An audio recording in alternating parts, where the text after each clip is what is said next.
Hi friends, வணக்கம்.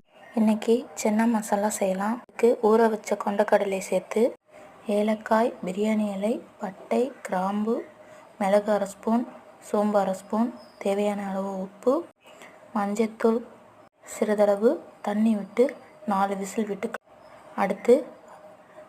அடுத்து ஒரு மிக்ஸி ஜார் எடுத்து 10 பல் பூண்டு, 2 தக்காளி பழம், வேக வைத்த கொண்டக்கடலை சேர்த்து அரைச்சி ஒரு விழுதாக எடுத்துக்கலாம்.